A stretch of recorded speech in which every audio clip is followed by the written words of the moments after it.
अस्सलामुअलैकुम dear students.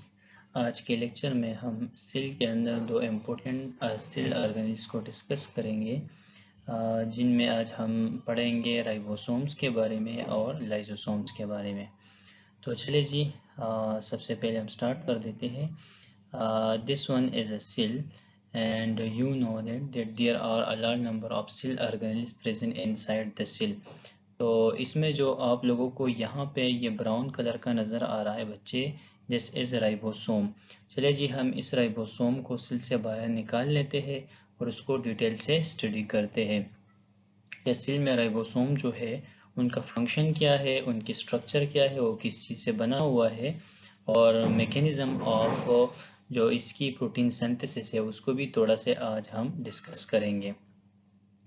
तो अगर बच्चे हम राइबोसोम को माइक्रोस्कोप से देखें या उसकी स्ट्रक्चर को हम बड़ा करके देखें, so it is made up to sub units. तो आप लोगों को यहाँ पे क्लियर नज़र आ रहा है बच्चे कि this one is the larger unit and this one is the smaller unit. Actually बच्चे राइबोसोम जो है वो दो चीज़ों से बना है, एक है आरएनए और दूसरा है प्रोटीन। तो ये सेल के अंदर वाहिद ऑर्गेनेल है, या हम ये भी कह सकते हैं कि ये वो ऑर्गेनेल है जिसके इर्द गिर्द कोई भी मेम्ब्रेन जो है वो मौजूद नहीं है। ठीक है बच्चे, so this one is actually the larger सब यूनिट, इसको हम राइबोसोम का लार्जर यूनिट कहेंगे, and this one is the smaller unit of ribosome. और यहाँ पे एक अहम बात आप लोगों को याद होनी चाहिए कि राइबोसोम जो है बच्चे वो यूकैरियोटिक सेल और प्रोकैरियोटिक सेल में दोनों में मौजूद होता है। अच्छा जी, अब जो राइबोसोम है इसका फंक्शन क्या है सेल के अंदर। तो बच्चे राइबोसोम जो है ये एक इम्पोर्टेंट फंक्शन परफॉर्म करता है जिसको हम कहते हैं प्रोटीन सिंथेसिस। यानी सेल के अंदर जितने भी या बॉडी के अंदर जितने भी प्रोटीन्स बनते हैं बच्चे, वो सेल के अंदर राइबोसोम जो है वो सिंथेसिस इसकी करवाता है, और बाद में वही प्रोटीन जो है वो बॉडी यूटिलाइज करती है डिफरेंट फंक्शंस के लिए।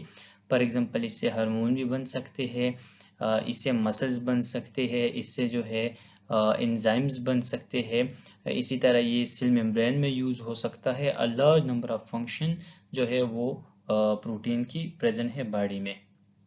अच्छा, अब इसका जो बेसिक मैकेनिज्म है वो प्रोटीन सिंथेसिस का किस तरह है, तो इसको मैं ब्रीफली यहाँ पे समराइज करूँगा।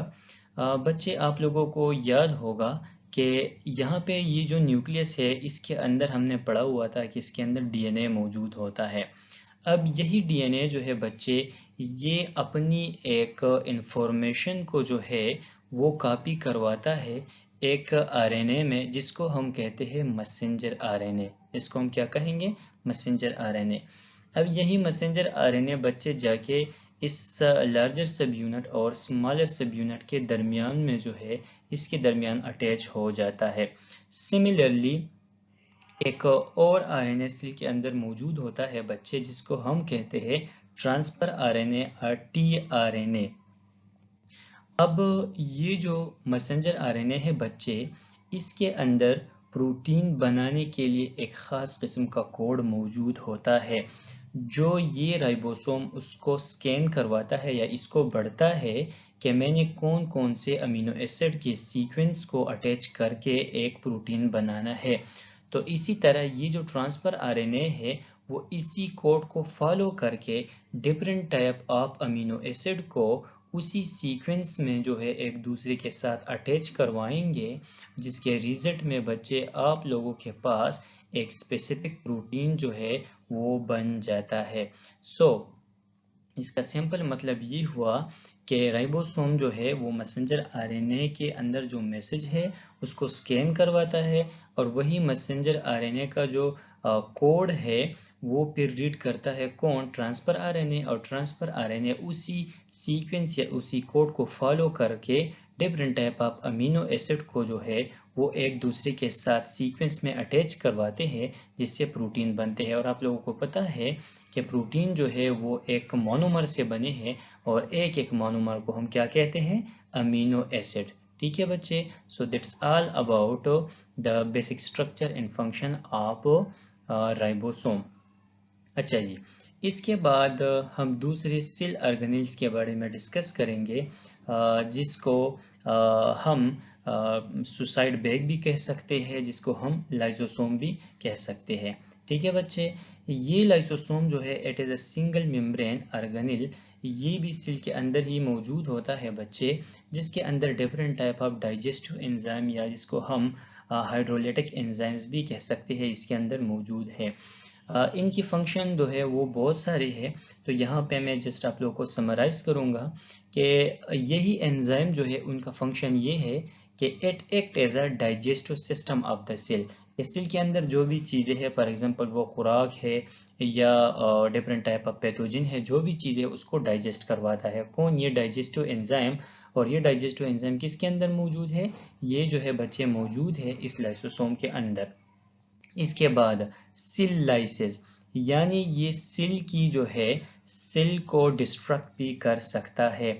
एपोप्टोसिस, एपोप्टोसिस का मतलब ये है कि प्रोग्राम सेल डेथ। अगर एक सेल जो है वो इन्फेक्टेड हुआ है और दूसरा सेल इसको मैसेज भिजवाता है कि अभी आप जो है अपने आप को ख़त्म करें, बर्स्ट करें, ताकि इन्फेक्शन दूसरे सेल में ना फैले या जो है उस सेल की कोई ज़रूरत ना हो बॉडी में, तब जाके यही लाइसोसोम जो है तमाम सेल को जो है डिस्ट्रैक्ट करवाता है। अच्छा जी, इसके बाद ब्रेक डाउन ऑफ पैथोजन। अगर खुदा न ख्वास्ता सेल के अंदर कोई भी माइक्रो ऑर्गेनिज्म या पैथोजन जो है, जो डिजीज काजिंग एंटिटी है, वो अंदर आ जाती है, तो फिर जो यही लाइसोसोम है, इनके एंजाइम जो है बच्चे उसी को किल करवाते हैं। And removal of cell debris, अगर सेल के अंदर कोई भी एजेड सेल ऑर्गेनेल है, फॉर एग्जांपल गोल्जी बॉडी है या जो लाइसोसोम है या राइबोसोम है या माइटोकॉन्ड्रिया, जो भी चीज़ें हैं वो ख़राब पड़ जाती है, वो नॉन फंक्शनल हो जाती है, तो उनको भी रिमूव कौन करवाता है, यही लाइसोसोम। अच्छा जी, इसकी मैं यहाँ पे आप लोगों को एक जस्ट सिंपल बेसिक मैकेनिज्म समझाऊंगा कि लेट्स सपोज यहाँ पे आप लोग देख सकते हैं कि यहाँ पे एक फूड पार्टिकल जो है वो सेल की तरफ जा रहा है। It's mean the process of endocytosis यहाँ पे इनिशिएट हो चुका है। जब सेल की तरफ जो भी चीज़ें सेल इनगल्ब करता है, उस प्रोसेस को हम सिंपली क्या कहते हैं, एंडोसाइटोसिस। अगर फूड पार्टिकल है सो इट इज फेगोसाइटोसिस, अगर ये वाटर है या लिक्विड, इसको हम फिर कह सकते हैं पिनोसाइटोसिस। अच्छा जी, जो ही यहाँ पे ये फूड मॉलिक्यूल को यही सेल अंदर जो है एंगल्ब करवाता है, तो यहाँ पे आप लोग ये रेड कलर में जो नजर आ रहे हैं बच्चे, it is a Golgi body. यही गोल्जी बॉडी जो है बच्चे, ये किस चीज को बनाएगा, ये बनाएगा लाइसोसोम को। और फिर यही लाइसोसोम बच्चे इस फूड मॉलिक्यूल या इस फेगोसोम के साथ अटैच होगा और अपने सारे एंजाइम इसी के अंदर जो है वो ट्रांसफर करेगा, जिसकी वजह से ये जो फूड मॉलिक्यूल है उसकी पूरी की पूरी डिस्ट्रक्शन हो जाएगी, ये डाइजेस्ट हो जाएगा और सेल जो है उससे अपनी एनर्जी जो है वो यूज कर सकेगा। So this is the basic mechanism of the lysosome। और इसी तरह से जो है बाकी अगर सेल के अंदर कोई पैथोजन एंटर कर जाता है, इसी तरह अगर कोई वायरस एंटर कर जाता है या कोई बैक्टीरिया एंटर कर जाता है या कोई लिक्विड एंटर कर जाता है, तो इसी सिंपल बेसिक मैकेनिज्म के थ्रू लाइसोसोम जो है वो अपना फंक्शन परफॉर्म करवाता है। So that's all about the basic structure function of ribosome and lysosome. If you have any question, you can ask in the comment. Thank you.